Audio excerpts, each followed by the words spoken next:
Assalamualaikum warahmatullahi wabarakatuh. Salam sejahtera untuk kita semua. Semoga Tuhan Yang Maha Esa selalu melindungi kita dan menganugerahkan kesehatan kepada kita semua, serta semangat untuk terus belajar. Pada pertemuan kali ini, dalam mata kuliah manajemen investasi, pokok bahasan kita adalah berkenaan dengan saham atau biasa kita juga menyebutnya sebagai stok.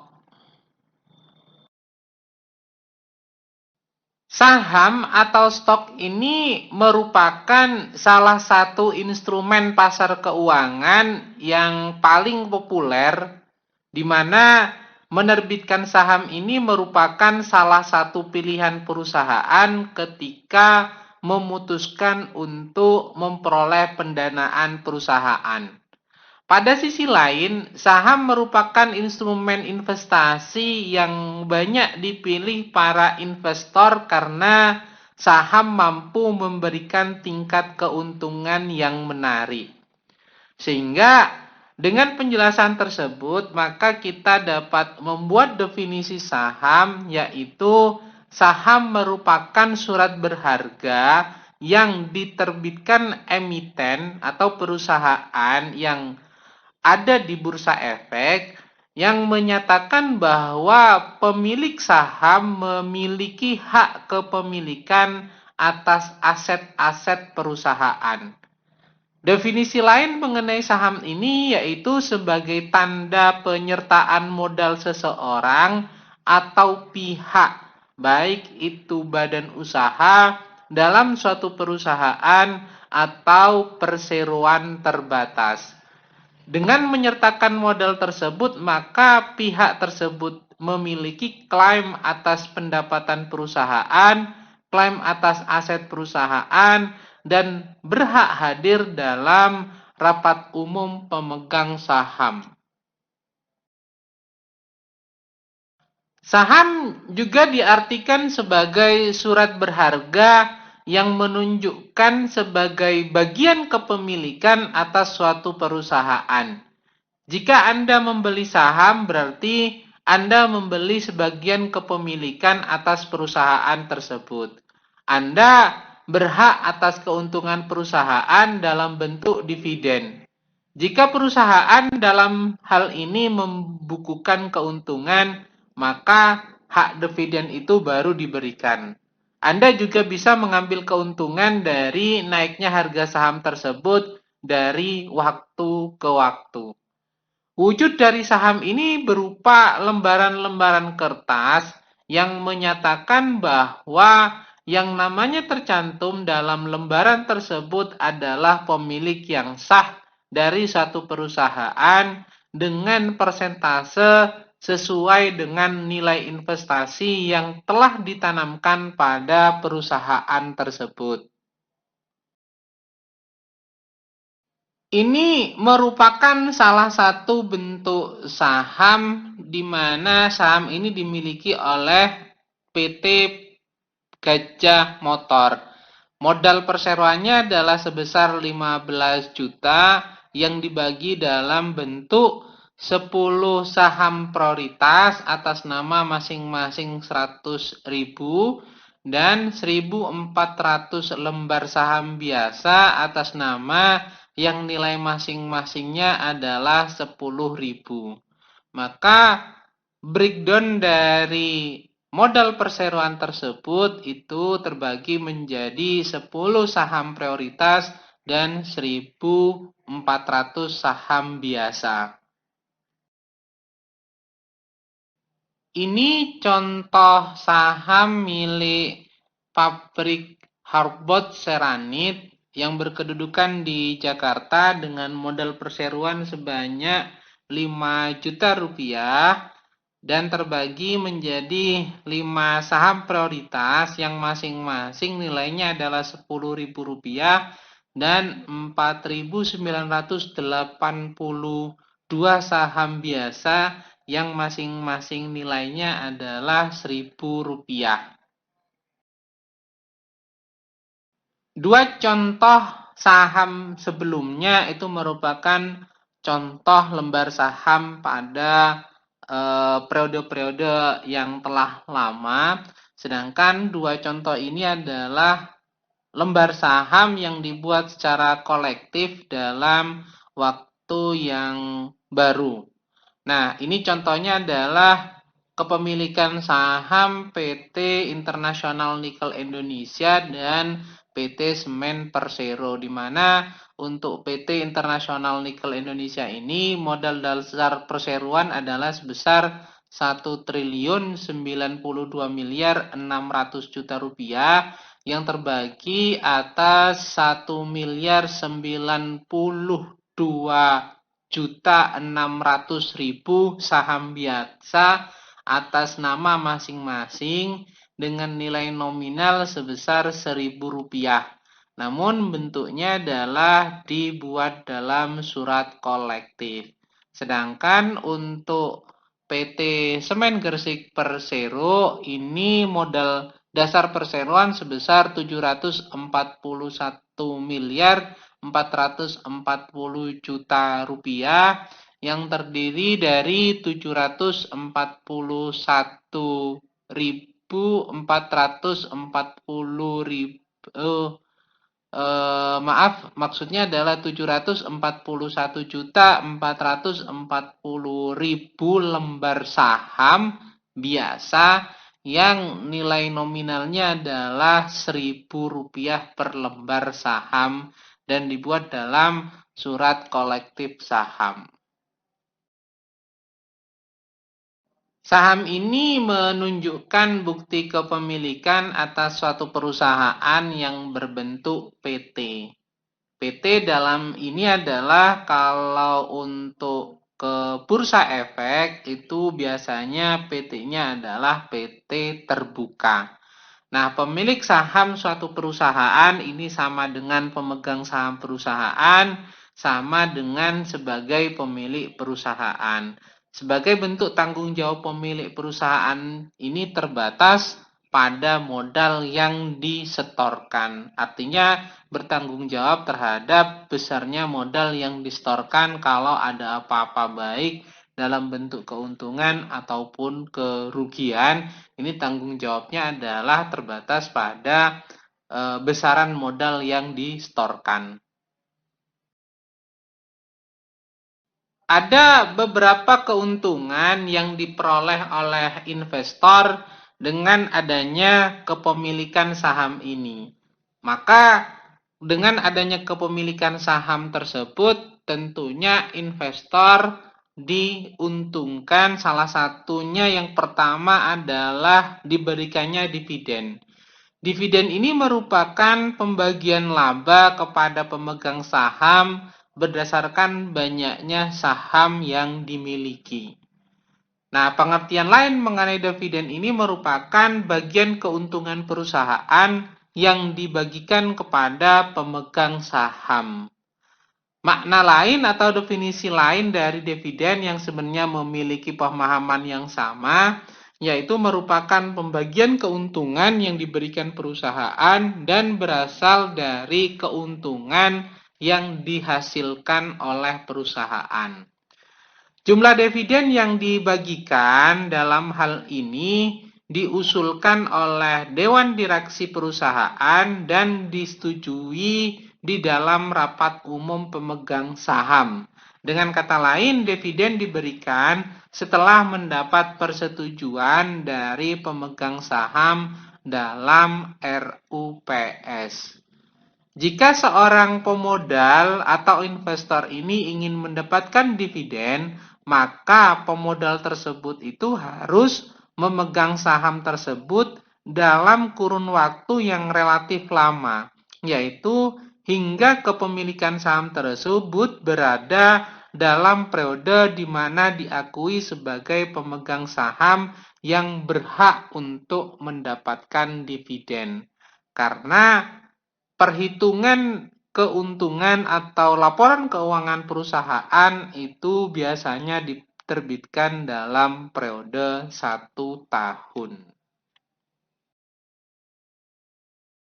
Dividen dalam hal ini terbagi menjadi 3 jenis, yaitu yang pertama adalah dividen tunai. Ini metode paling umum dalam pembagian keuntungan, dibayarkan dalam bentuk tunai dan dikenai pajak pada tahun pengeluarannya. Kepada setiap pemegang saham diberikan dividen berupa uang tunai dalam jumlah rupiah tertentu untuk setiap saham yang dimilikinya. Yang kedua, bentuk pembagian dividen ini dalam bentuk dividen saham, di mana metode ini cukup umum dilakukan dan dibayarkan dalam bentuk saham tambahan. Biasanya dihitung berdasarkan proporsi terhadap jumlah saham yang telah dimilikinya. Kepada setiap pemegang saham itu diberikan dividen sejumlah saham sehingga jumlah saham yang dimiliki seorang pemodal akan bertambah dengan adanya pembagian dividen saham tersebut. Nah, bentuk yang ketiga dalam pembagian dividen ini ada yang namanya dividen properti. Ini biasanya dibayarkan dalam bentuk aset. Namun pembagian dividen dengan cara ini, yaitu dengan pembagian dividen properti, ini jarang sekali dilakukan oleh perusahaan. Yang umum yaitu pembagian dividen dalam bentuk tunai atau pembagian dividen dalam bentuk saham. Dalam pembagian dividen ini ada istilah yang namanya dividen interim, di mana dividen interim ini merupakan pembayaran dividen yang dibayarkan oleh perusahaan kepada pemegang sahamnya dalam periode di tengah tahun. Artinya, dividen interim ini dibagikan sebelum tahun buku perseroan berakhir. Biasanya tahun buku perseroan berakhir ini kan pada 31 Desember di tahun tersebut. Nah, dividen interim ini dibagikan itu sebelum tahun buku perseroan berakhir. Artinya dibagikan di tengah tahun. Nah, dividen interim ini sebagai dividen sementara yang dibayarkan sebelum laba tahunan itu ditetapkan oleh rapat umum pemegang saham. Beberapa syarat umum yang biasanya diperlukan untuk pembayaran dividen interim ini adalah yang pertama, adanya persetujuan direksi dan dewan komisaris. Tentunya dalam hal ini diputuskan dalam rapat umum pemegang saham. Yang kedua, tentunya adanya laba yang cukup yang akan dibagikan di periode tengah tahun tersebut. Yang ketiga, tidak merugikan kepentingan perusahaan. Yang keempat, tidak merugikan hak-hak pemegang saham. Yang kelima, pencatatan pembayaran dividen interim ini dilakukan dalam laporan keuangan perusahaan. Yang keenam, kepatuhan terhadap peraturan perundang-undangan. Dan yang ketujuh adalah kesesuaian dengan kebijakan dalam pembagian dividen. Keuntungan lain yang diperoleh investor dengan adanya kepemilikan saham adalah capital gain. Capital gain ini merupakan keuntungan ketika investor menjual saham dengan harga yang relatif lebih tinggi dari harga belinya. Capital gain ini merupakan selisih antara harga beli dan harga jual. Capital gain ini terbentuk dengan adanya aktivitas perdagangan saham di pasar sekunder. Misalnya, dalam hal ini investor membeli saham PT ABC dengan harga per sahamnya adalah Rp3.000. Kemudian menjualnya dengan harga 3.500 per saham. Yang berarti investor ini atau pemodal ini mendapatkan capital gain sebesar Rp500 untuk setiap saham yang dijualnya. Kenapa? karena dia menjual harga saham yang dijual sebesar 3.500 per lembar saham ini lebih tinggi pada saat investor tersebut itu membeli saham yaitu sebesar Rp3.000 per lembar sahamnya. Nah, karena saham ini merupakan aset yang likuid, maka jadi mudah untuk diperjualbelikan sehingga dapat memperoleh yang namanya capital gain. Selain mendapatkan dividen dan capital gain tersebut, ada dua hak istimewa yang dimiliki oleh investor saham atas kepemilikan sahamnya. Yang pertama adalah tentunya hak kepemilikan atau control of the firm. Dalam hal ini, hak ini tercermin dalam voting right yang dimiliki oleh investor.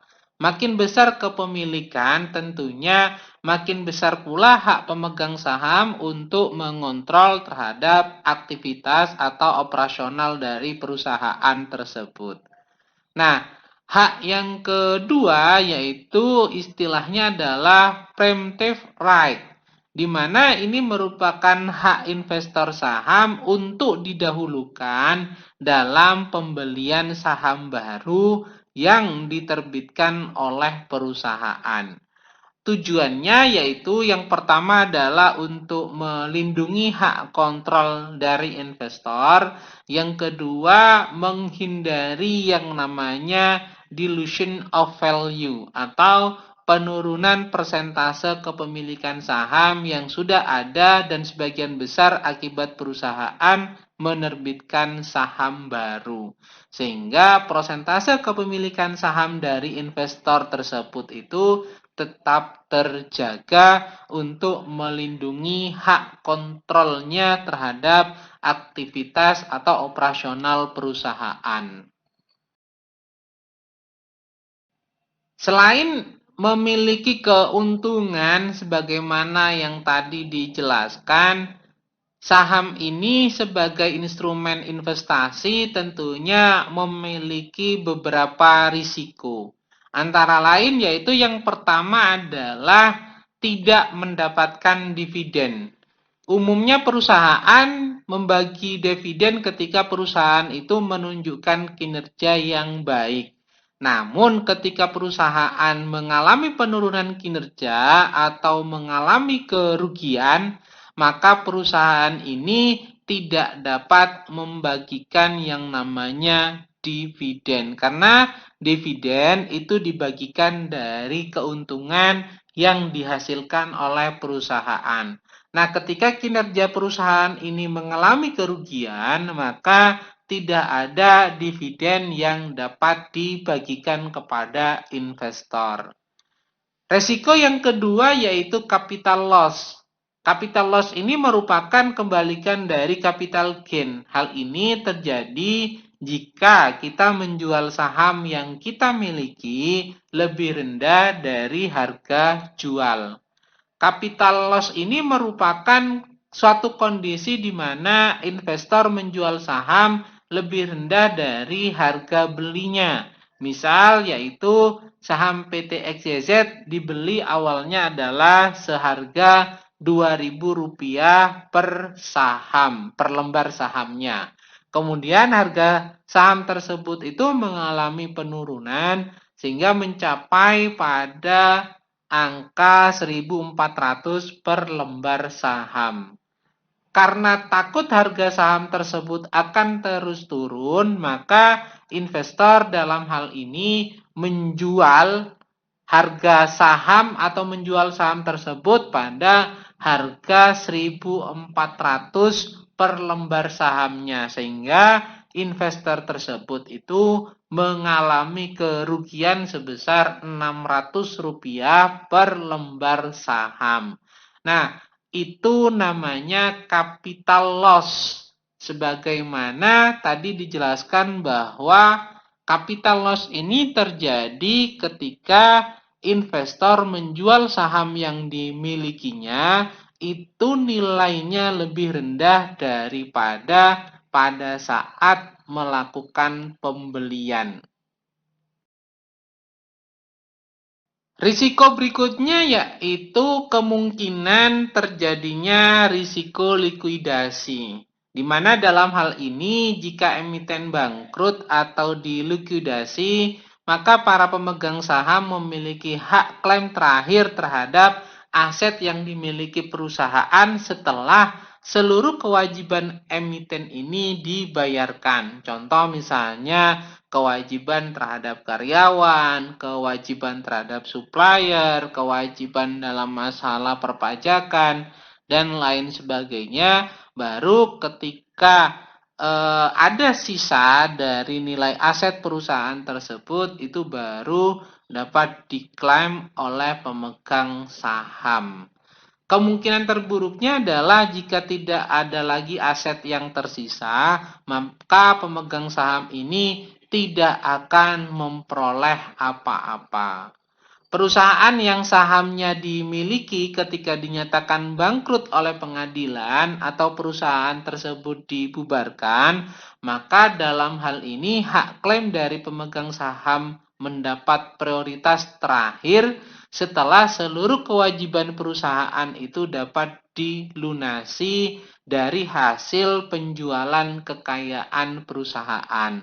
Jika masih terdapat sisa dari hasil penjualan kekayaan perusahaan tersebut, maka sisa tersebut itu dibagikan secara proporsional kepada seluruh pemegang saham. Proporsional di sini dimaksudkan adalah sesuai dengan persentase yang dimiliki oleh pemegang saham berdasarkan pada sisa hasil penjualan setelah dikurangi oleh kewajiban perusahaan terhadap pihak lainnya. Namun jika terdapat sisa kekayaan perusahaan, maka maksudnya adalah namun jika tidak terdapat sisa kekayaan perusahaan, maka pemegang saham ini tidak akan memperoleh hasil dari likuidasi tersebut. Kondisi ini merupakan risiko yang terberat bagi pemegang saham. Untuk itu, seorang pemegang saham dituntut untuk secara terus-menerus mengikuti perkembangan perusahaan sehingga dapat melihat progres dari aktivitas atau operasional perusahaan tersebut.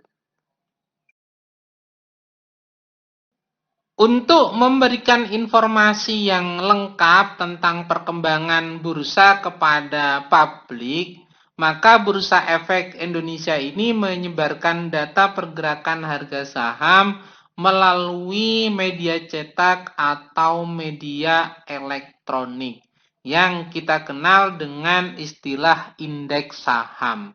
Saat ini Bursa Efek Indonesia ini memiliki 7 jenis indeks saham, yaitu yang pertama adalah IHSG yang merupakan semua saham tercatat sebagai komponen kalkulasi indeks, di mana IHSG ini merupakan indeks harga saham gabungan.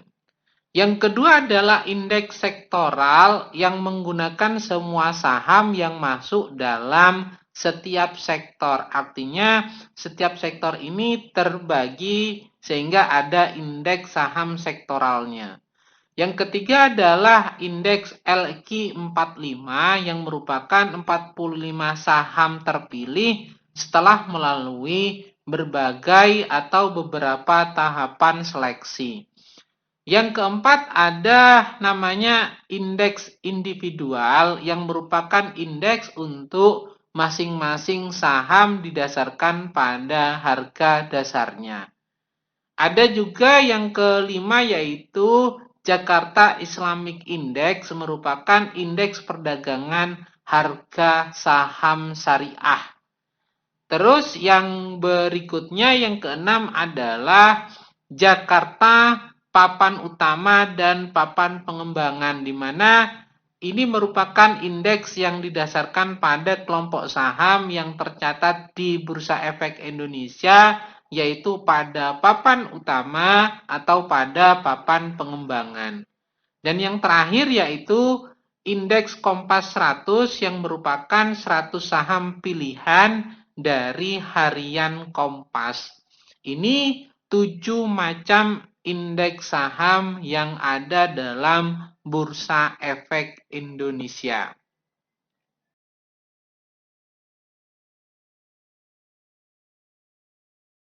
Terkait dengan jenis pasar saham, bila dibedakan berdasarkan pada jenis transaksinya, pasar saham ini terbagi menjadi 3 kelompok, yaitu yang pertama adalah IPO atau Initial Public Offering. Yang kedua adalah primary market atau pasar primer, dan yang ketiga adalah secondary market atau pasar sekunder. Nah, kaitannya dengan IPO atau Initial Public Offering ini merupakan perdagangan saham pertama kali yang ditawarkan kepada publik, dan ini dilakukan untuk meningkatkan ekuitas perusahaan. Nah, dalam transaksinya, dalam pasar IPO ini perusahaan menerima uang sebagai bentuk transaksi yang langsung ditransfer ke rekening perusahaan. Sedangkan dalam pasar primer atau primary market ini merupakan perdagangan saham perusahaan yang telah mapan dan dapat dimiliki oleh publik, serta perdagangan saham ini yang telah beredar di pasaran. Nah, dalam transaksinya perusahaan juga tidak dapat menerima uang atau transaksi dilakukan oleh pihak luar, yaitu melalui Bursa Efek Indonesia. Nah, sedangkan untuk pasar sekunder atau secondary market ini merupakan perdagangan saham tambahan yang dimiliki oleh perusahaan publik, dan perdagangan saham sekunder ini untuk meningkatkan ekuitas baru, serta dalam transaksinya perusahaan dalam hal ini menerima uang untuk transaksi pasar sekunder tersebut. Secara umum, saham sebenarnya terbagi menjadi dua, yaitu saham biasa atau common stock dan saham preferred atau preferred stock. Nah, ini yang akan kita bahas berkenaan dengan saham biasa dan saham preferred. Terkait dengan saham biasa atau common stock ini merupakan suatu sertifikat atau piagam yang memiliki fungsi sebagai bukti kepemilikan suatu perusahaan dengan berbagai aspek-aspek penting bagi perusahaan.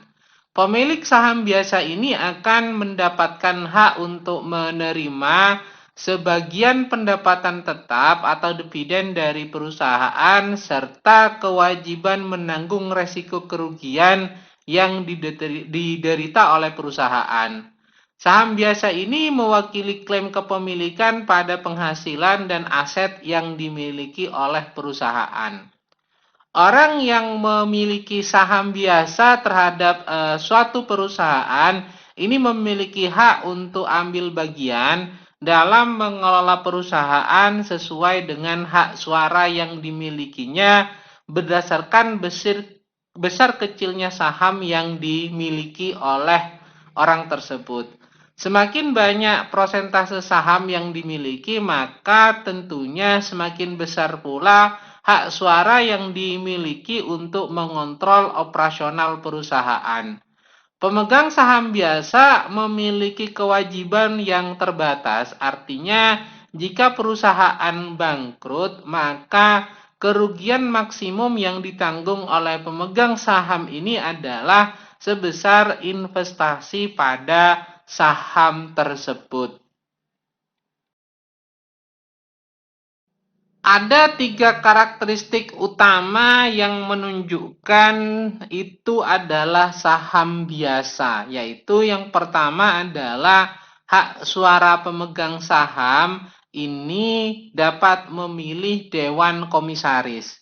Yang kedua, hak didahulukan bila mana organisasi yang menerbitkan saham tersebut ini menerbitkan saham baru, sehingga yang memiliki saham biasa maksudnya adalah investor yang memiliki saham biasa ini akan didahulukan untuk membeli atau memiliki saham yang baru tersebut. Dan yang ketiga adalah tanggung jawab terbatas pada jumlah yang diinvestasikan dalam bentuk saham biasa tersebut. Dalam literatur lain disebutkan bahwa karakteristik saham biasa ini terdiri dari beberapa hal, yaitu yang pertama adalah dividen dari saham biasa itu dibayarkan sepanjang perusahaan memperoleh laba atau keuntungan.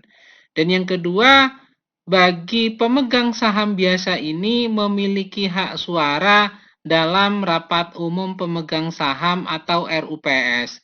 Sehingga pemegang saham biasa ini dapat mempengaruhi kebijakan korporasi melalui proses pengambilan suara atau voting dalam pembuatan tujuan dan kebijakan perusahaan. Salah satunya yaitu yang juga berhubungan dengan kebijakan mengenai stock split, serta memilih dewan direksi perusahaan. Selain itu, yang ketiga yaitu memiliki hak terakhir dalam hal perusahaan ini mengalami likuidasi. Karakteristik berikutnya yang keempat adalah memiliki tanggung jawab terbatas sebesar saham yang dimiliki oleh investor tersebut. Dan yang terakhir, yang kelima adalah memiliki hak untuk mengalihkan kepemilikan saham biasa tersebut kepada pihak yang lainnya. Ini adalah contoh format dari yang namanya saham biasa atau common stock yang dimiliki oleh Atlantic Distribution Inc. Diterbitkan pada tahun 2006. Sedangkan terkait dengan saham preferen ini merupakan saham yang pemiliknya akan memiliki hak lebih dibanding hak dari pemilik saham biasa. Pemegang saham preferen akan mendapatkan dividen lebih dulu dan juga memiliki hak suara lebih dibanding dari pemegang saham biasa, seperti hak suara dalam pemilihan direksi, sehingga jajaran manajemen tentunya akan berusaha sekuat tenaga untuk membayar ketepatan pembayaran dividen preferen agar tidak lengser dari jabatannya. Saham yang mempunyai karakteristik gabungan antara obligasi dan saham biasa karena bisa menghasilkan pendapatan tetap, yaitu seperti bunga obligasi, tetapi juga bisa tidak mendatangkan hasil seperti yang dikehendaki oleh investor. Persamaan dari saham preferen ini dengan obligasi adalah adanya klaim atas laba dan aset sebelumnya, di mana dividennya tetap selama masa berlaku dari saham tersebut dan memiliki hak tebus dan dapat dipertukarkan dengan saham biasa. Saham preferen memiliki 4 karakteristik utama, yaitu yang pertama adalah memiliki berbagai tingkat yang akan diterbitkan dengan karakteristik berbeda. Yang kedua, tagihan terhadap aset dan pendapatan ini memiliki prioritas lebih tinggi dari kepemilikan saham biasa dalam hal pembagian dividen. Yang ketiga, dividen kumulatif bila perlu dibayarkan dari periode sebelumnya akan dapat dibayarkan pada periode berjalan dan lebih dahulu dari yang memiliki saham biasa. Dan yang keempat adalah memiliki karakteristik konvertibilitas, yaitu dapat ditukar menjadi saham biasa bila kesepakatan antara pemegang saham dan perusahaan sebagai organisasi penerbit saham tersebut itu ada kesepakatan yang terbentuk. Dalam literatur yang lain disebutkan juga mengenai karakteristik dari saham preferen, yaitu yang pertama adalah memiliki hak lebih dahulu dalam memperoleh dividen dan pembayaran dividen dalam jumlah tetap yang lebih tinggi daripada dividen saham biasa. Yang kedua, memiliki hak pembayaran maksimum sebesar nominal sahamnya setelah pembayaran kepada kreditor dalam hal terjadinya likuidasi. Dan yang ketiga adalah memiliki hak utama di atas pemegang saham biasa dalam hal terjadinya likuidasi terhadap perusahaan. Ini adalah salah satu contoh terkait dengan preference stock atau saham preferen yang diterbitkan oleh Park Realty USA Inc. bernilai $25.000, diterbitkan pada Desember tahun 2007.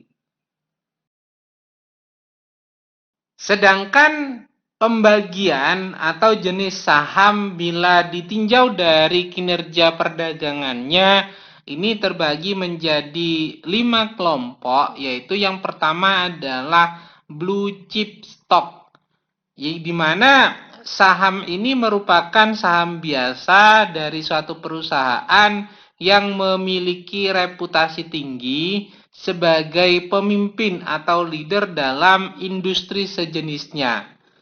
Dalam hal ini, saham blue chip ini memiliki pendapatan yang stabil dan konsisten dalam membayar dividen.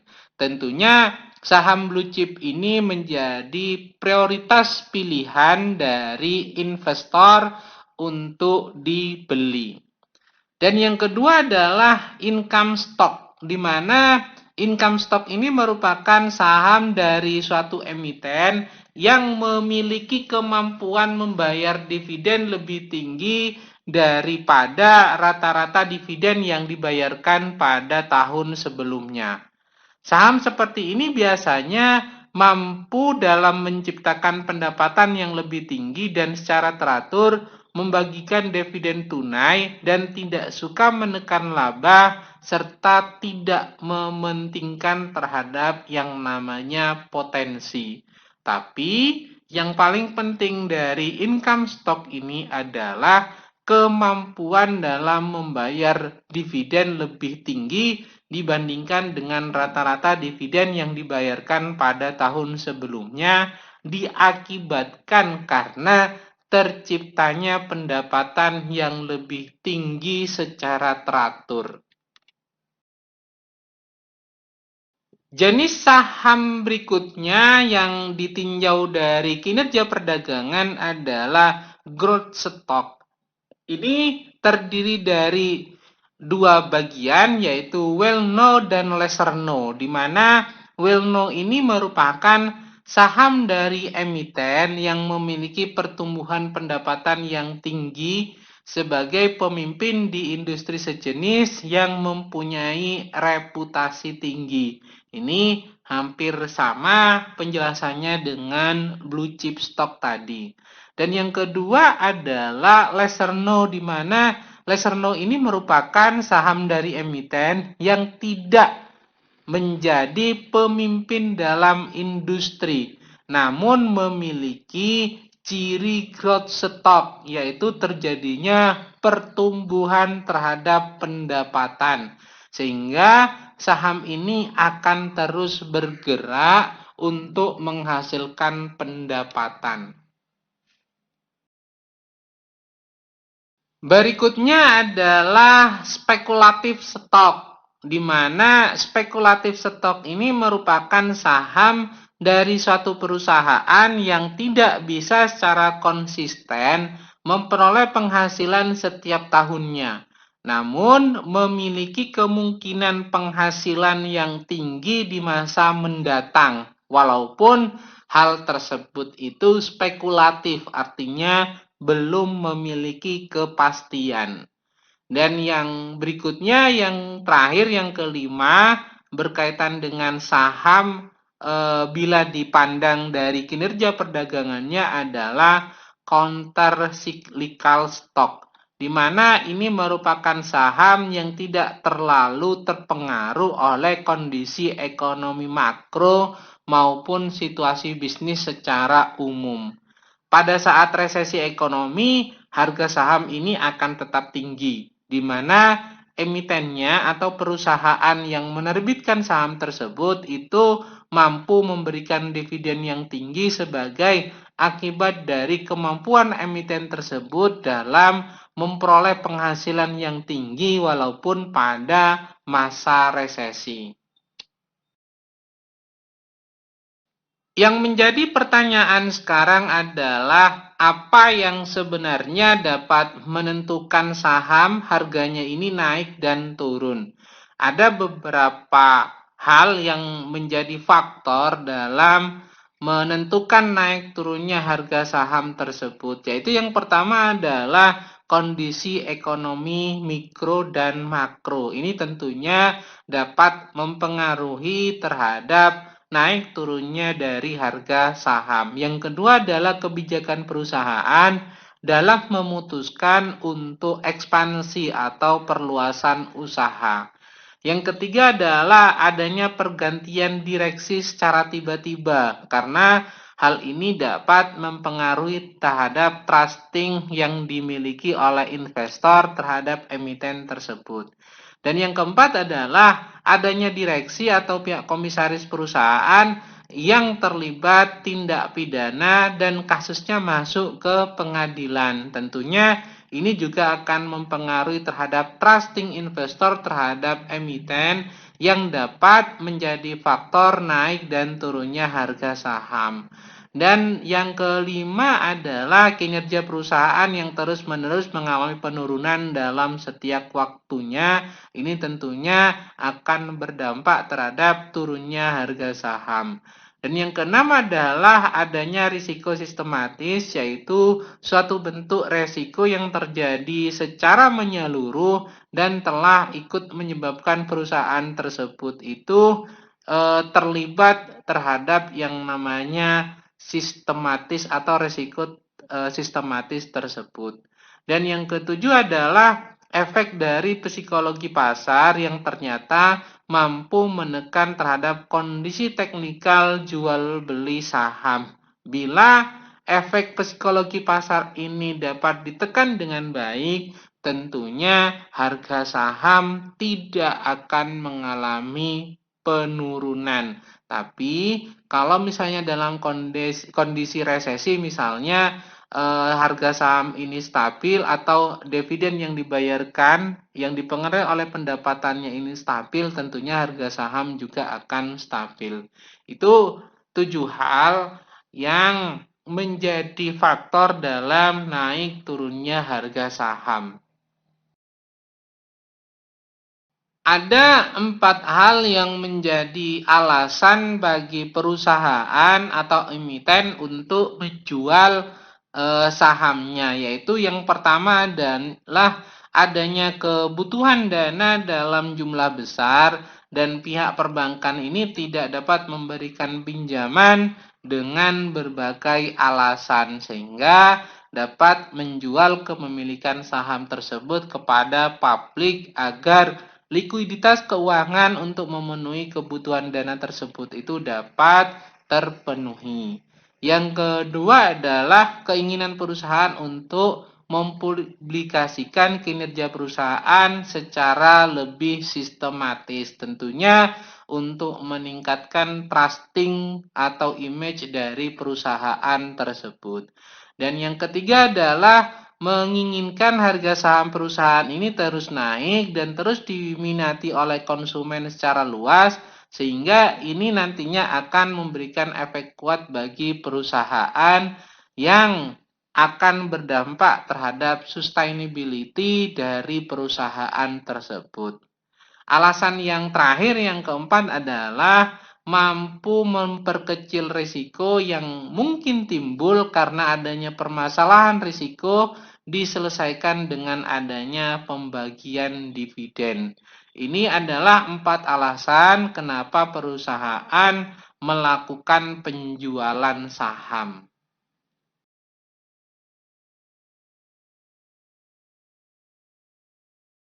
Pembahasan berikutnya adalah berkenaan dengan penilaian atau valuasi terhadap harga saham, di mana untuk menentukan terkait dengan harga saham ini ada tiga konsep yang dapat kita terapkan atau kita pergunakan dalam penilaian saham tersebut.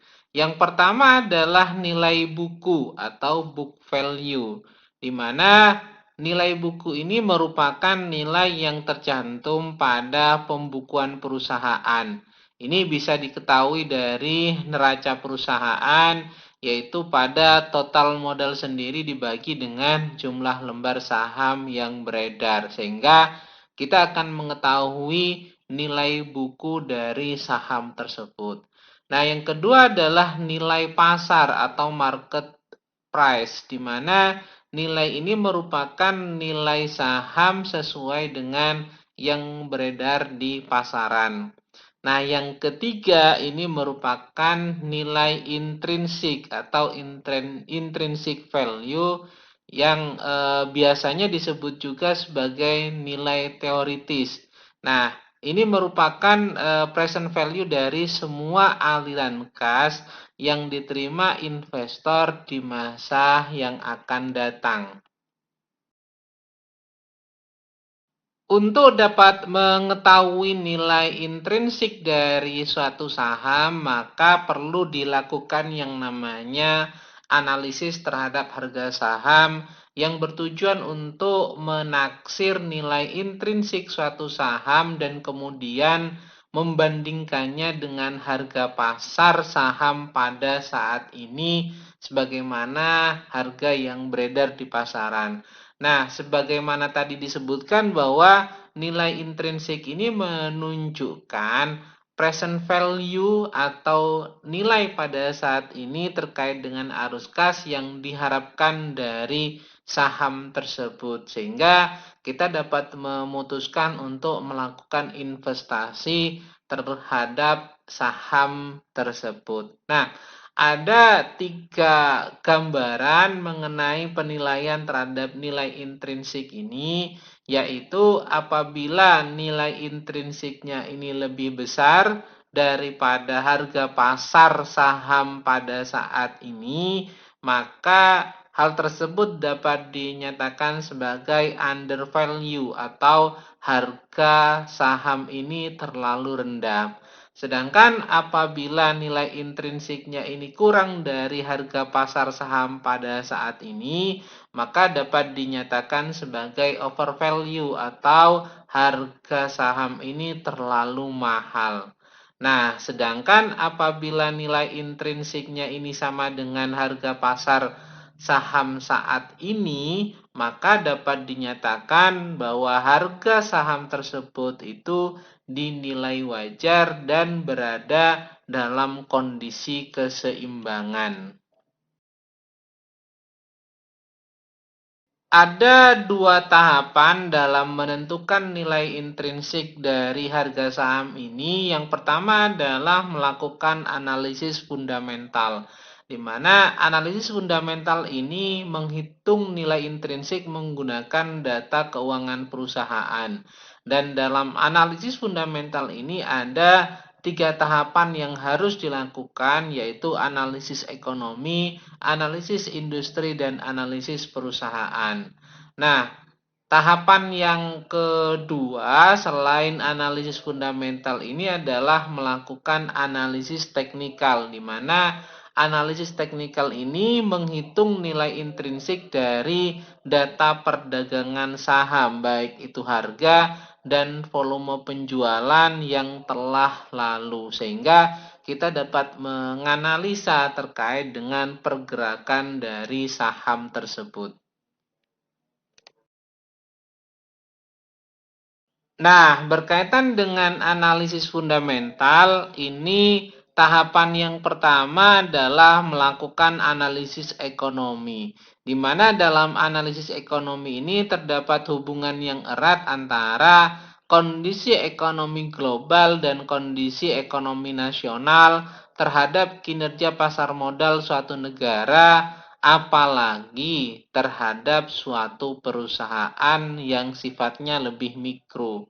Nah, untuk menganalisis hal tersebut, maka dilakukanlah yang namanya analisis variabel ekonomi makro suatu negara, seperti dalam hal ini yaitu produk domestik bruto, tingkat pengangguran, tingkat inflasi, kurs valuta asing, investasi swasta, dan tingkat bunga.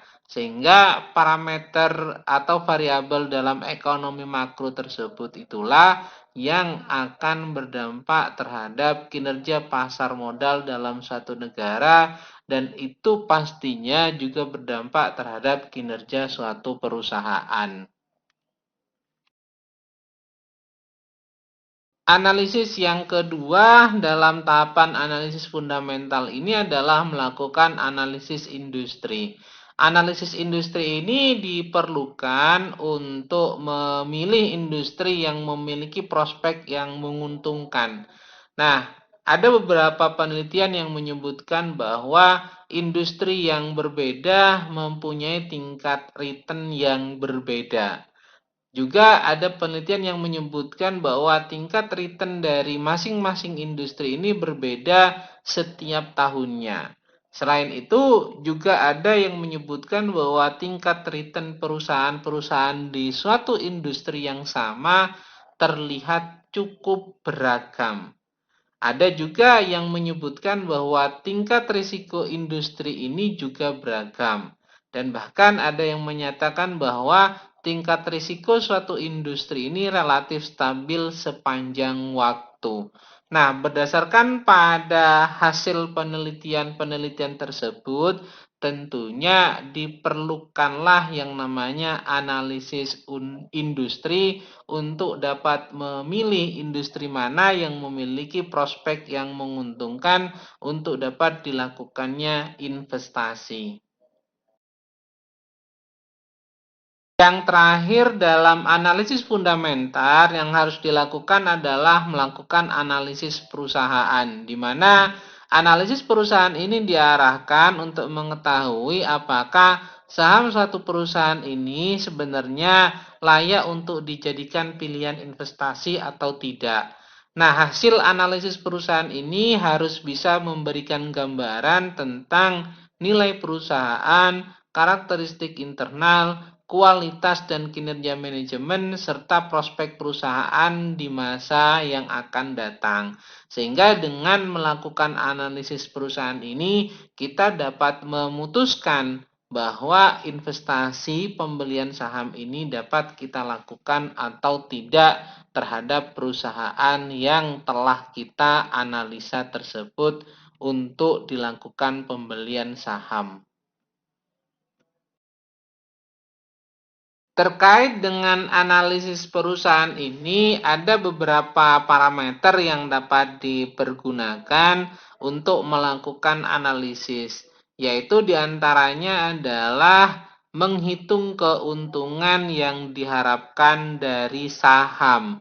Nah, rumus yang dapat dipergunakan adalah menggunakan R, di mana keuntungannya R ini merupakan keuntungan yang diharapkan dari saham. Nah, rumusnya adalah sama dengan D1 dibagi dengan P0 ditambah P1 dikurangi P0 dibagi dengan P0, di mana D1 ini merupakan dividen di tahun pertama, sedangkan P0 merupakan harga beli dan P1 merupakan harga jual. Nah, berdasarkan rumusan tersebut, kita dapat menghitung keuntungan yang diharapkan dari pembelian saham tersebut. Sebagai contoh untuk dapat lebih memahami berkenaan dengan perhitungan keuntungan yang diharapkan dari sebuah saham, ini ada contoh di mana manajer keuangan PT Bala Putra Dewa melakukan analisis keuangan pada perusahaannya, bahwa dividen tahun 1 yang diperoleh sebesar Rp5.000 ini berasal dari saham yang harga belinya itu adalah Rp250 dan harga jualnya adalah Rp270. Maka keuntungan yang dapat diharapkan dari saham tersebut adalah dengan menggunakan rumus sebelumnya, yaitu R sama dengan D1 dibagi dengan P0 ditambah P1 dikurangi P0 dibagi P0. Nah, D1 ini nilainya adalah Rp5.000 dibagi dengan P0 yang merupakan harga beli dari saham sebesar Rp250 ditambah dengan P1 yang merupakan harga jual saham sebesar Rp270 dikurangi dengan P0 yang merupakan harga beli saham sebesar Rp250 dibagi dengan P0 yaitu harga beli saham sebesar Rp250.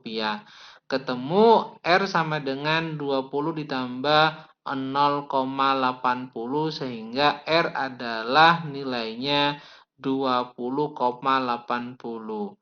Nah, kesimpulannya yaitu keuntungan yang diharapkan dari saham tersebut yaitu sebesar Rp20,80.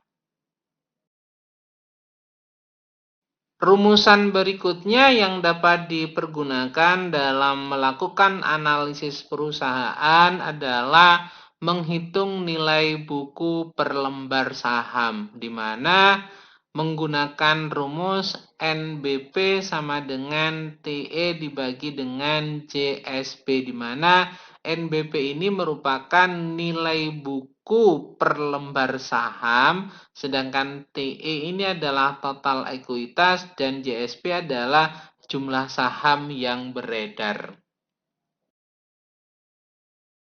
Untuk dapat lebih memahami terkait dengan cara menghitung nilai buku per lembar saham ini, maka ada sebuah contoh yang dapat kita pelajari, di mana dari contoh tersebut menyatakan bahwa total nilai ekuitas yang dimiliki oleh PT Balaputra Dewa ini adalah senilai 4 miliar dengan jumlah saham beredar sebanyak 150 lot, di mana satu lotnya ini adalah 500 lembar saham. Maka bagaimana cara menghitung nilai buku per lembar sahamnya?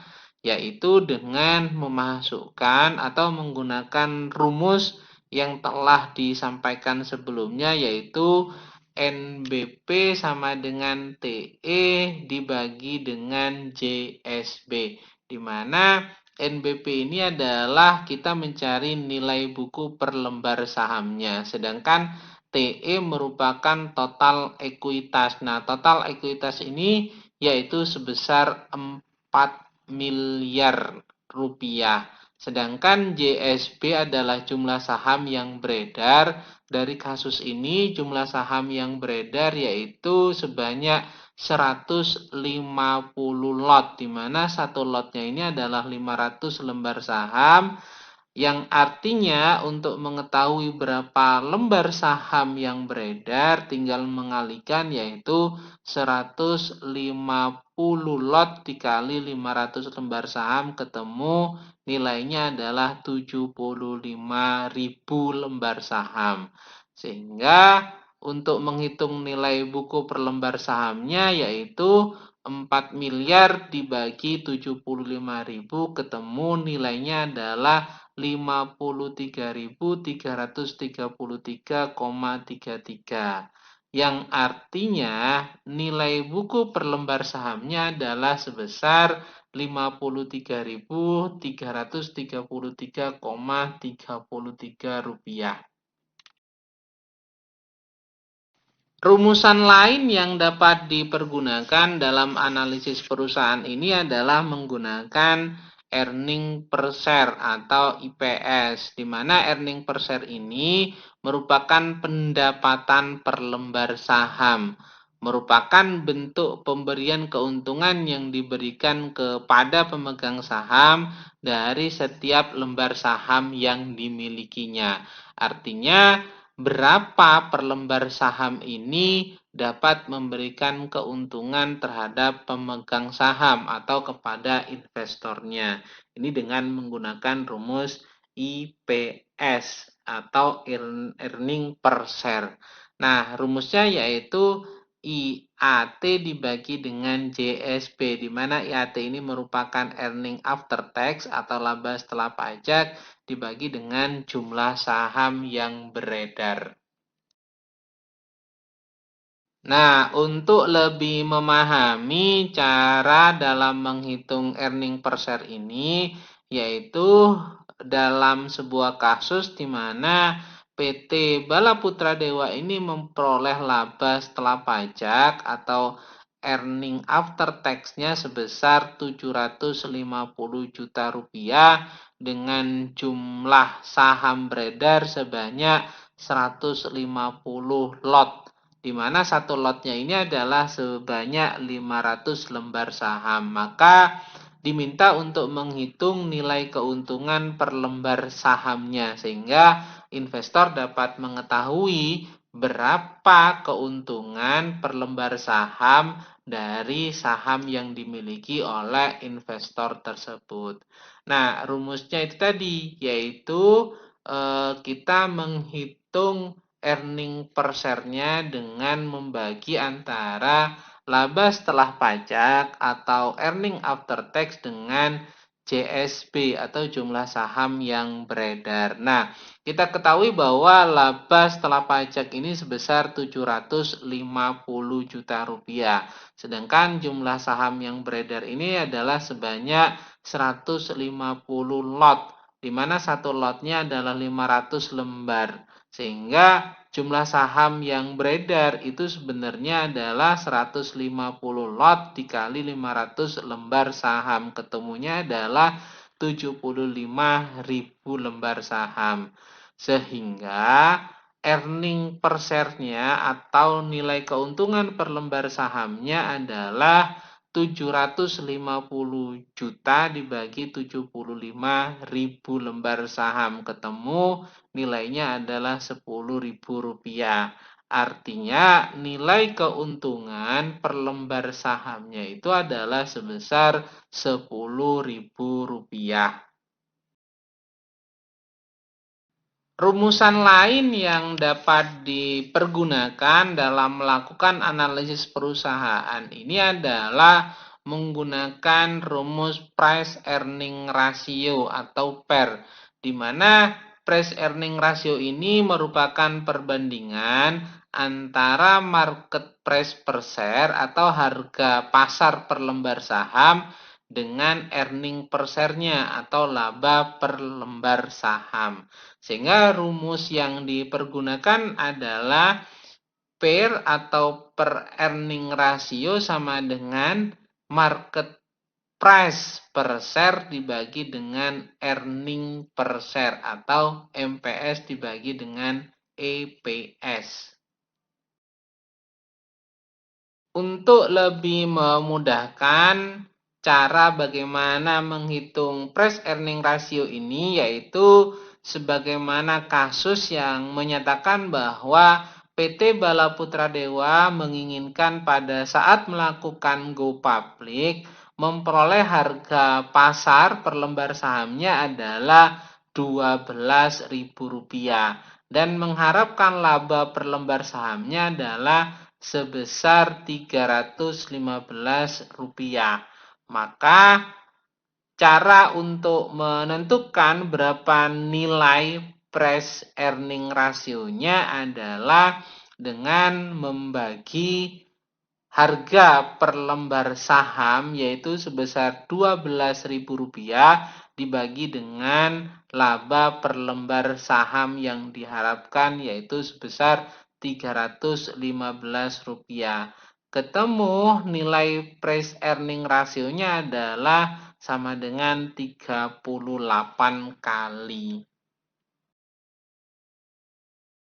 Sedangkan berkaitan dengan analisis teknikal dalam penentuan nilai intrinsik ini, kita ketahui bahwa dalam analisis teknikal ini sebenarnya terdapat pola pergerakan harga saham yang diyakini itu akan berulang.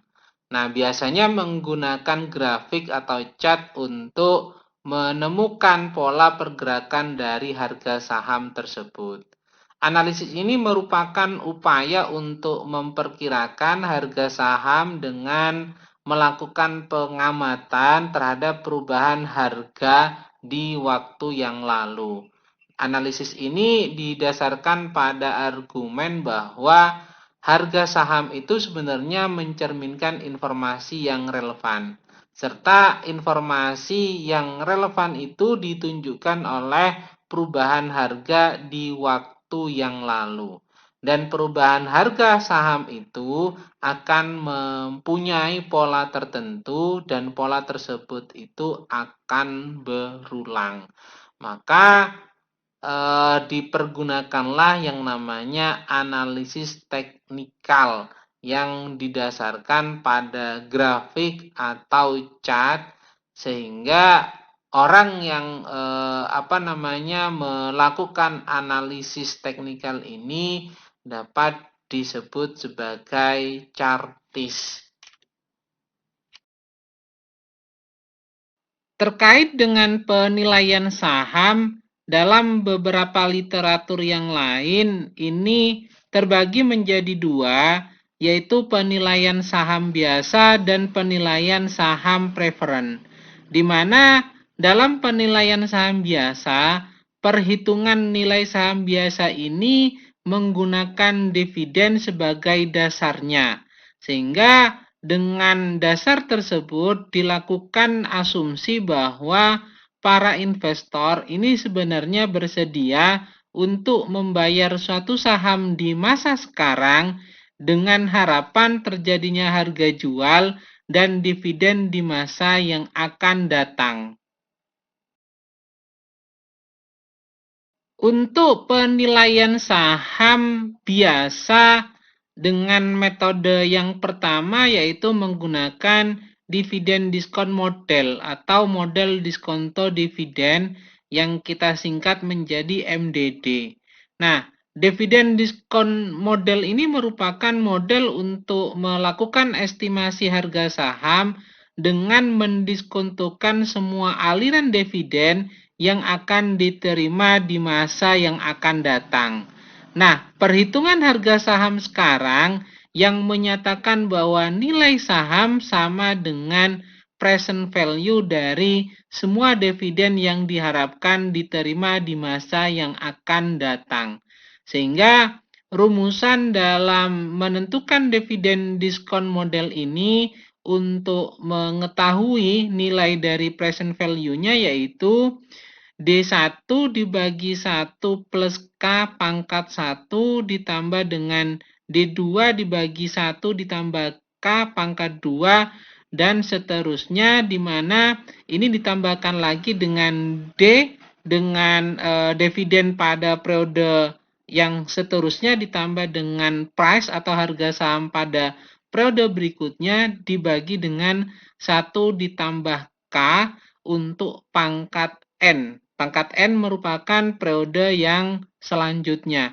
Nah, K ini merupakan return atau keuntungan yang diharapkan pada periode yang akan datang. Sedangkan D ini merupakan dividen yang diprediksikan diperoleh dari kepemilikan saham tersebut.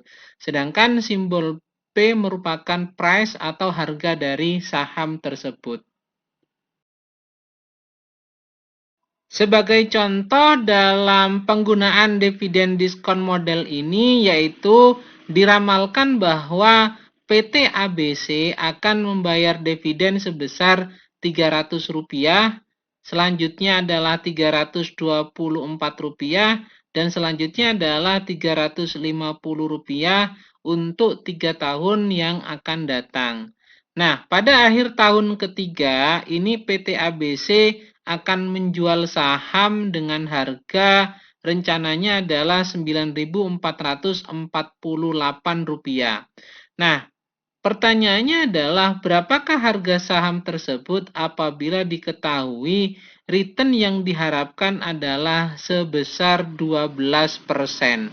Maka kita dengan menggunakan rumusan present value, yaitu dividen tahun pertama dibagi dengan 1 ditambah 0,12 atau 12% pangkat 1.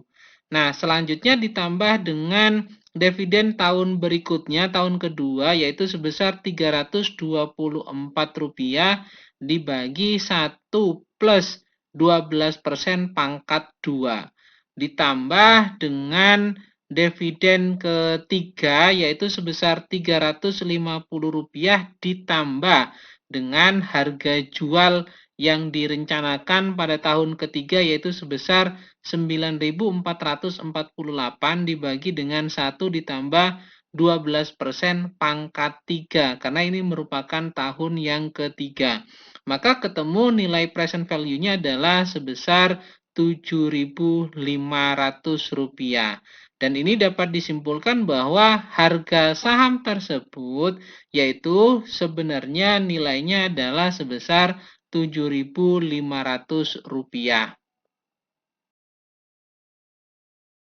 Pengembangan dari penilaian saham biasa menggunakan metode MDD atau model diskonto dividen, atau kita mengenalnya dividen diskon model ini. Ada 3 model pertumbuhan dividen dengan asumsi bahwa jika saham ini dimiliki selamanya, yang biasanya dipakai sebagai model penilaian saham biasa berbasis MDD atau model diskonto dividen.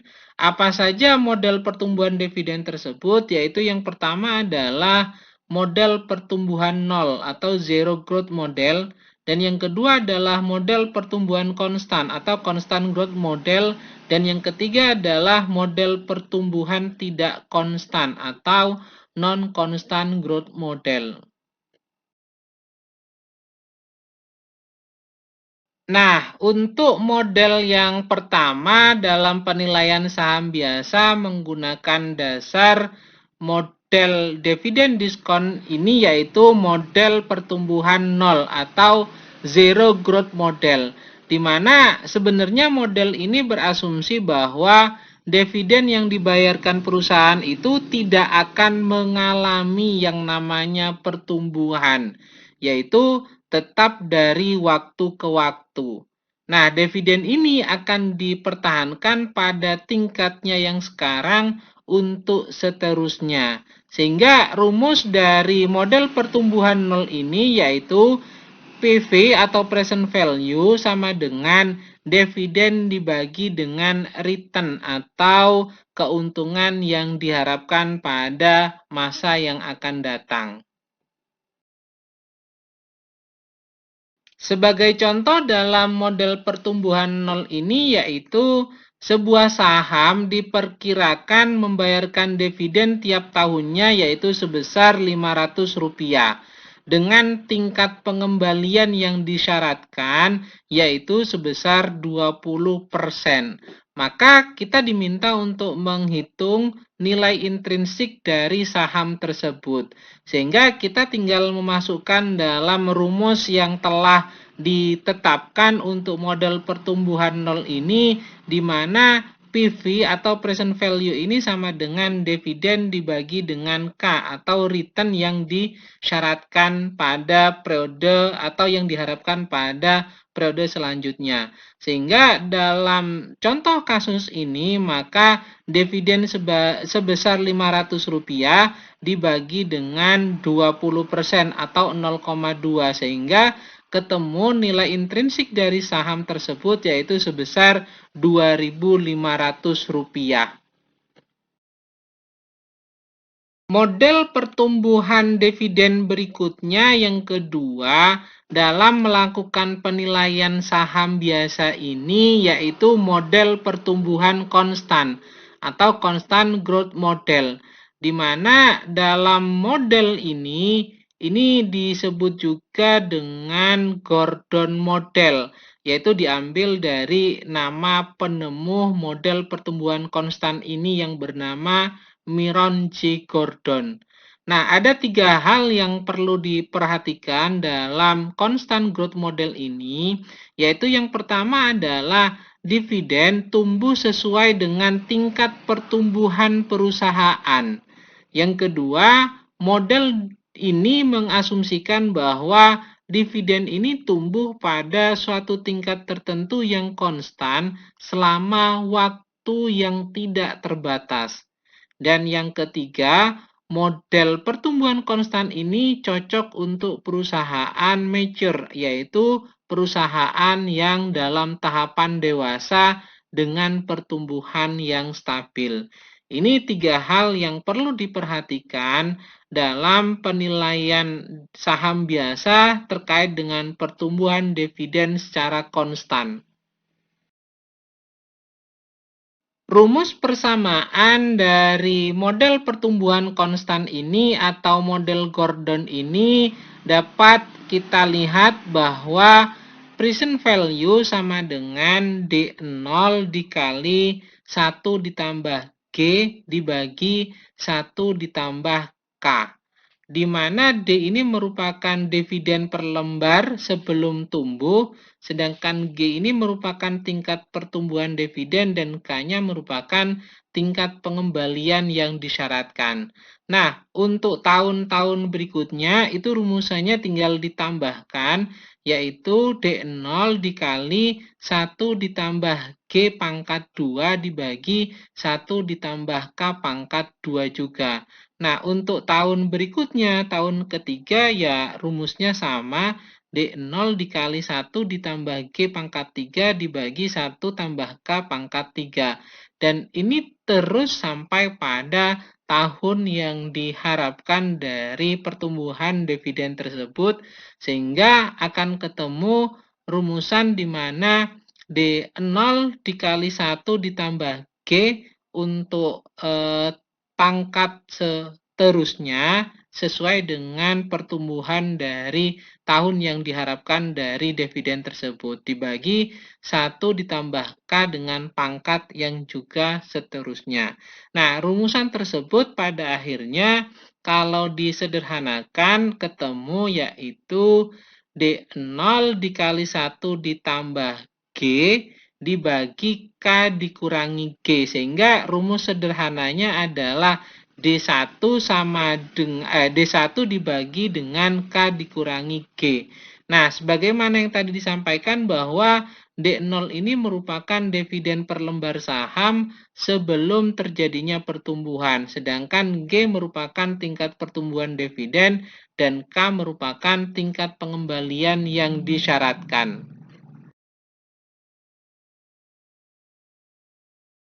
Untuk dapat lebih memahami terkait dengan model pertumbuhan konstan ini, ada satu contoh kasus yaitu sebuah saham membayarkan dividen sebesar Rp500 dan diperkirakan dividen tersebut itu akan tumbuh 5% per tahun sampai dengan tak terhingga. Nah, jika tingkat pengembalian yang disyaratkan investor ini adalah 20%, maka diminta untuk menghitung nilai intrinsik dari saham tersebut. Dengan kasus tersebut, maka kita dapat memasukkan dalam model persamaan untuk rumus pertumbuhan konstan, yaitu PV sama dengan D0, di mana D0 ini merupakan dividen sebelum terjadinya pertumbuhan, yaitu sebesar Rp500 dikalikan dengan 1 ditambah dengan G. Nah, di mana G ini merupakan tingkat pertumbuhan dividen, yaitu sebesar 5%. Sehingga hasilnya adalah 1,05, di mana hasil diperoleh dari 1 ditambah dengan 5%. Nah, selanjutnya dibagi dengan K dikurangi G, di mana K ini merupakan tingkat pengembalian yang disyaratkan, yaitu sebesar 20% dikurangi dengan tingkat pertumbuhan dividen, yaitu sebesar 5%.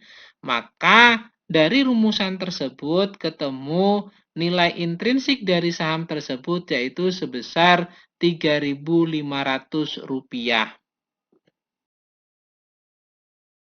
Model pertumbuhan dividen yang ketiga dalam penilaian saham biasa yaitu model pertumbuhan tidak konstan atau biasa dikenal dengan istilah non-constant growth model.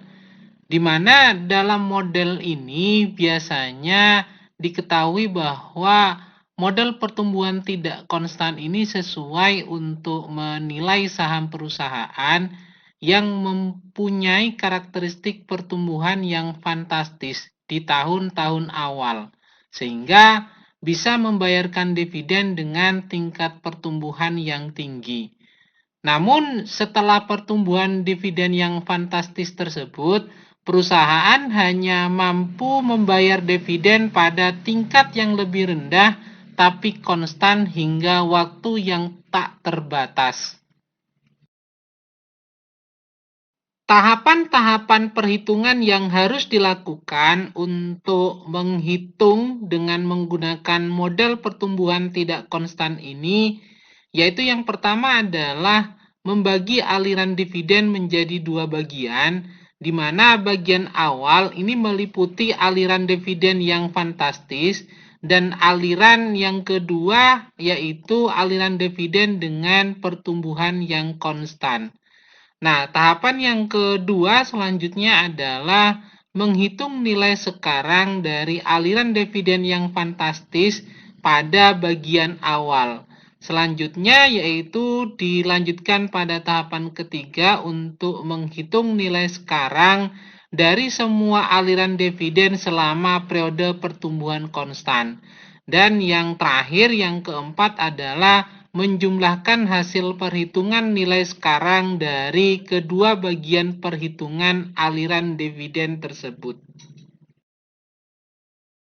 Untuk lebih memudahkan pemahaman terkait dengan model pertumbuhan tidak konstan ini, ada contoh kasus yang dapat dipelajari, yaitu PT ABC sebagai perusahaan yang bergerak di bidang teknologi informasi, di mana dengan temuan produk inovatifnya, pada 3 tahun pertama ini PT ABC mengalami pertumbuhan earning yang sangat fantastis, sehingga dapat membayar dividen dengan tingkat pertumbuhan 20% selama kurun waktu 3 tahun.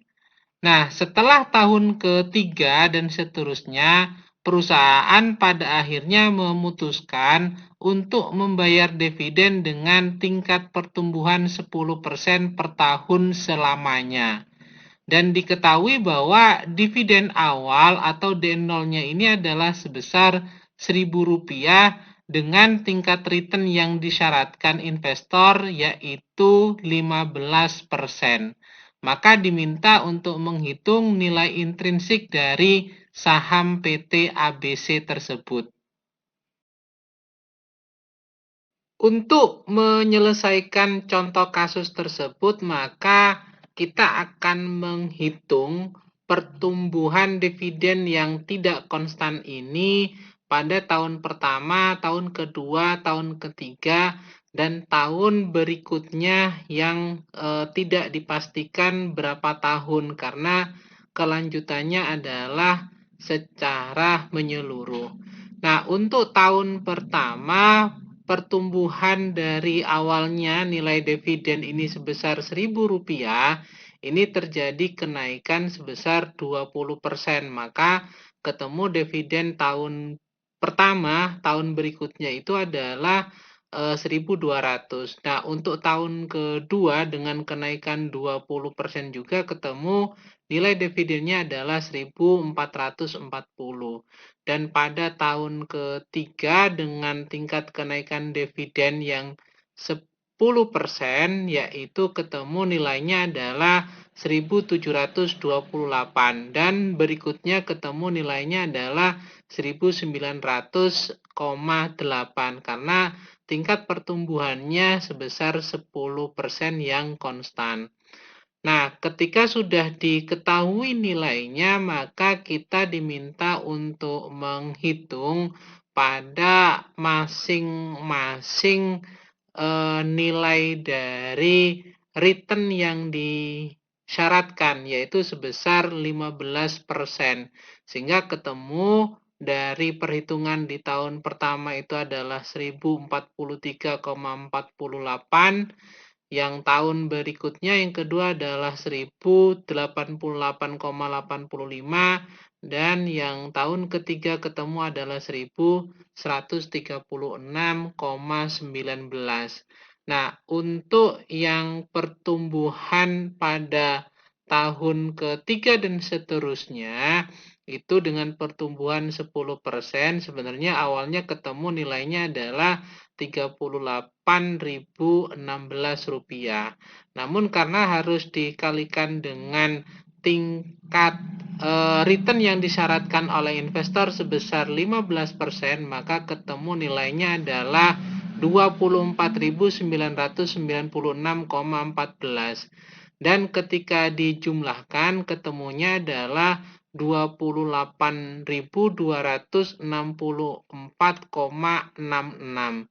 Sehingga nilai dari present value atau nilai intrinsik saham PT ABC yaitu sebesar 28.264,66.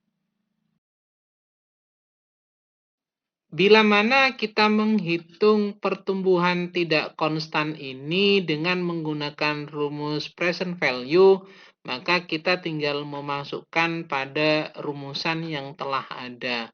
Nah, untuk menghitung atau menetapkan nilai dari dividen awalnya yaitu sebesar Rp1.000 dan untuk growth-nya atau pertumbuhannya adalah untuk 3 tahun pertama sebesar rata-rata 20% dan untuk tahun berikutnya itu adalah sebesar 10% dengan tingkat return yang disyaratkan yaitu sebesar 15%.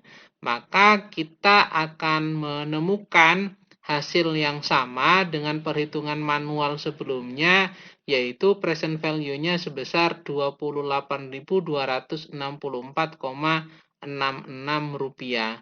Sehingga dari sini dapat kita simpulkan bahwa nilai intrinsik saham yang dimiliki oleh PT ABC tersebut itu adalah sebesar Rp28.264,66. Selanjutnya adalah terkait dengan penilaian saham untuk saham preferen. Ini menggunakan rumus PV sama dengan D dibagi K, di mana PV ini merupakan nilai saham preferen dan D-nya merupakan dividen tahunan per lembar saham preferen dibagi dengan tingkat return atau pengembalian yang disyaratkan pada saham preferen. Nah, kenapa kok menggunakan rumus tersebut? Karena saham preferen ini merupakan saham yang memberikan sejumlah dividen yang tetap jumlahnya dalam waktu yang tak terbatas. Karena saham preferen ini tidak mempunyai tanggal jatuh tempo, maka penilaian terhadap saham preferen ini merupakan suatu perpetuitas. Apa itu perpetuitas? Ini merupakan jenis pendapatan yang didapatkan secara konstan setiap periodenya. Sehingga menggunakan rumus PV sama dengan dividen tahunan per lembar saham preferen dibagi dengan tingkat return atau pengembalian yang disyaratkan pada saham preferen tersebut. Contoh misalnya dalam hal ini yaitu Microsoft memiliki saham preferen dengan tingkat dividen yang dibayarkan yaitu sebesar Rp1.500 per tiap tahunnya. dengan tingkat pengembalian atau return yang diinginkan oleh investor yaitu sebesar 14%. Sehingga ditanyakan berapa nilai saham preferen untuk Microsoft tersebut. Maka kita tinggal memasukkan dalam rumus yang telah ditentukan, yaitu PV untuk menentukan nilai saham preferen sama dengan D dibagi dengan K, di mana D ini merupakan tingkat dividen yang dibayarkan, yaitu sebesar Rp1.500, dibagi dengan K yang merupakan tingkat pengembalian yang diinginkan oleh investor sebesar 14%. Sehingga ketemu nilai saham preferennya yaitu sebesar Rp10.714,29.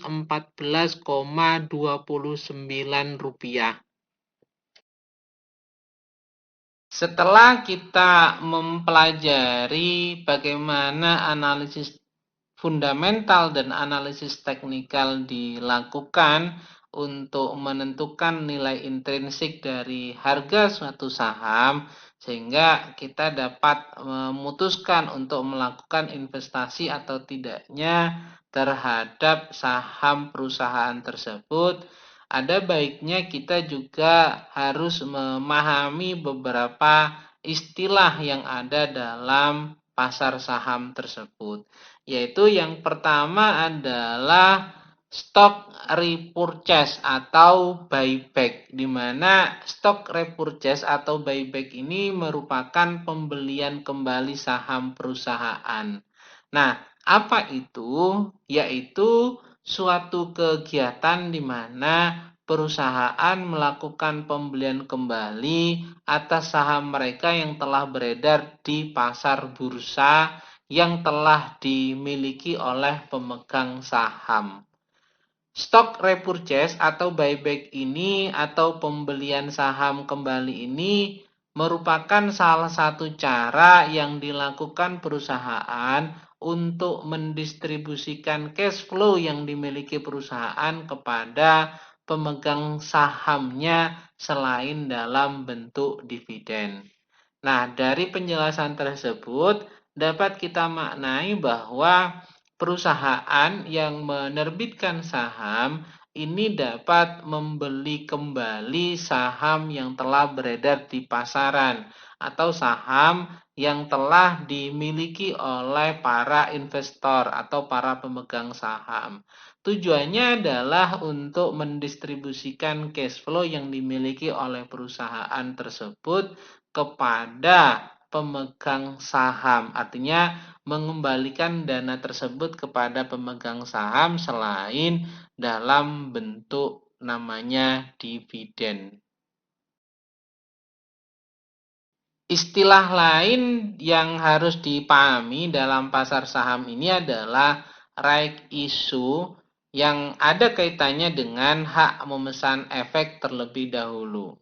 Sebagaimana kita ketahui bahwa penawaran saham perusahaan kepada masyarakat pertama kali itu dilakukan sebelum listing di bursa, itu dinamakan dengan IPO atau Initial Public Offering. Sedangkan jika sudah terdaftar atau listing dan perusahaan ingin menambah saham beredar dengan memberikan hak terlebih dahulu kepada pemegang saham lama untuk membelinya, itu dinamakan hak memesan efek terlebih dahulu atau kita kenal dengan istilah right issue.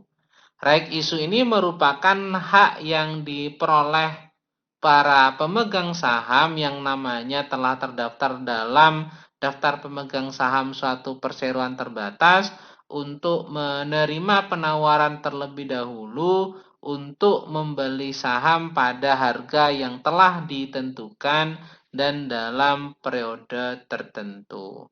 Maksudnya di sini adalah ketika perusahaan ini akan menerbitkan lagi saham yang beredar di bursa, maka prioritas untuk diberikan hak membeli itu adalah pemegang saham yang telah memiliki saham perusahaan tersebut sebagaimana yang ada dalam daftar pemegang saham. Nah, tentunya hak tersebut itu ditetapkan harga dan periode tertentu sehingga ketika hal tersebut itu telah melewati waktu yang telah ditetapkan, maka saham-saham tersebut itu dapat dijual kepada pihak yang lainnya yang ingin melakukan investasi pada perusahaan tersebut dengan membeli sahamnya. Istilah lain yang ada dalam pasar saham yaitu stock split, di mana stock split ini merupakan peningkatan jumlah saham beredar dengan mengurangi nilai nominal saham tersebut. Misalkan nilai nominal untuk satu saham itu dibagi menjadi dua sehingga terdapat dua saham yang masing-masing memiliki nilai nominal setengah dari nilai nominal awal saham tersebut. Contoh sederhananya begini, pada saat perusahaan menerbitkan untuk satu lembar saham itu senilai misalnya Rp10.000, maka dengan melakukan stock split yaitu menambah jumlah saham yang beredar dengan mengurangi nilai nominal sahamnya yang awalnya satu saham senilai 10.000 maka dapat menjadi dua saham, dua lembar saham yang masing-masing nilainya adalah Rp5.000. Untuk jumlah rupiah secara kumulatif untuk stock split ini tidak berubah, tapi yang berubah itu adalah jumlah saham yang beredar menjadi 2 kali lipat. Nah, tujuan dilakukan yang namanya stock split ini yang pertama adalah untuk menghindari harga saham yang terlalu tinggi sehingga hal tersebut tentunya akan memberatkan publik untuk membeli atau memiliki saham tersebut. Yang kedua tujuannya adalah mempertahankan tingkat likuiditas dari saham yang beredar dan yang ketiga adalah menarik investor yang berpotensi lebih banyak guna memiliki saham tersebut.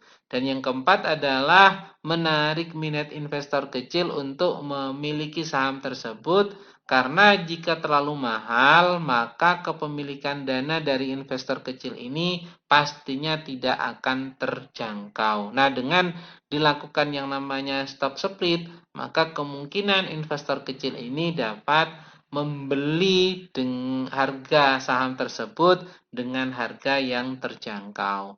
Nah, tujuan berikutnya yang kelima adalah menambah jumlah saham yang beredar dan yang keenam memperkecil risiko yang akan terjadi karena nilai sahamnya menjadi lebih kecil dan yang terakhir adalah menerapkan diversifikasi investasi dengan melakukan yang namanya stock split. Istilah lain dalam pasar saham yaitu reverse stock split. Ini merupakan kebalikan dari stock split, di mana reverse stock split ini dimaknai dengan menurunkan jumlah saham yang beredar, namun meningkatkan harga saham per lembar sehingga lebih atraktif. Nah, reverse stock split ini juga dimaknai sebagai suatu aksi dalam menggabungkan seluruh saham yang beredar guna menjadikan nilai saham lebih proporsional dan berharga. Gampangannya karena ini merupakan kebalikan dari stock split, contohnya yaitu misalnya saham yang beredar saat ini harga per lembar sahamnya adalah Rp5.000, maka perusahaan dapat membuat reverse stock split ini kebijakannya yaitu harga saham nilainya menjadi Rp10.000 tapi mengurangi jumlah yang beredar. Misal katakanlah yang beredar sebelumnya 10 lembar saham dengan harga sahamnya adalah Rp5.000, maka dengan kebijakan reverse stock split ini harga saham menjadi 10.000, tapi jumlah saham yang beredar menjadi 5 lembar saham saja. Nah, ada beberapa catatan yang harus dipahami atau diantisipasi dalam kebijakan reverse stock split ini. Yaitu yang pertama adalah walaupun harga saham yang lebih tinggi ini biasanya dinilai positif, namun kenaikan harga yang terjadi sebagai akibat kebijakan reverse stock split ini justru menandakan adanya masalah di dalam perusahaan, dan tak jarang pula ini dianggap sebagai trik dari kebijakan akuntansi. Dan yang kedua yang perlu diperhatikan yaitu ketika kebijakan reverse stock split ini dijalankan, maka seluruh saham yang beredar di pasaran itu akan dibatalkan oleh perusahaan. Lalu perusahaan itu akan mendistribusikan kembali saham baru kepada pemegang saham perusahaan. Dan tentunya ini akan membutuhkan biaya yang lebih tinggi lagi. Karena apa? Karena ada proses pembatalan atau penarikan terhadap saham yang beredar untuk digantikan dengan saham yang baru kepada para pemegang saham tersebut. Untuk lebih memahami berkenaan dengan materi saham ini, maka ada latihan soal yang dapat dikerjakan, di mana soal ini ada 3, yaitu yang pertama adalah berkenaan dengan sebuah saham membayarkan dividen per share-nya yaitu sebesar Rp2.000, dan diperkirakan dividen tersebut itu akan tumbuh konstan sebesar 5% per tahun hingga seterusnya. Nah, jika tingkat pengembalian yang disyaratkan investor ini adalah 20% per tahun, maka diminta berapakah nilai intrinsik dari saham tersebut. Sedangkan soal yang kedua yaitu sebuah saham diperkirakan membayarkan dividen tiap tahun sebesar Rp1.500 dengan tingkat pengembalian yang disyaratkan sebesar 16%. Maka dari sana diminta untuk menghitung nilai intrinsik saham tersebut. Dan soal yang terakhir, yang ketiga, yaitu PTA saat ini membayar dividen sebesar Rp1.600 per lembarnya untuk saham biasa. Nah, perusahaan tersebut memperkirakan akan menaikkan dividennya sebesar 20% per tahun dalam 4 tahun pertama, kemudian dividen tumbuh 10% per tahun setelahnya hingga seterusnya. Jika return yang diharapkan investor ini adalah 16%, maka pertanyaannya adalah berapakah nilai intrinsik saham tersebut. Nah, ini 3 latihan soal yang dapat dikerjakan untuk dapat lebih memahami mengenai materi saham. Mungkin itu dulu paparan yang dapat saya sampaikan. Mudah-mudahan dapat dipahami dengan baik.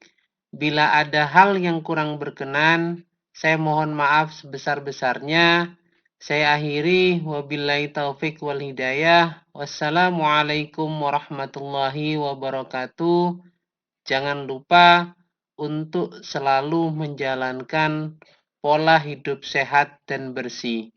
Semoga Tuhan Yang Maha Esa selalu menganugerahkan kesehatan kepada kita semua. Amin. Terima kasih.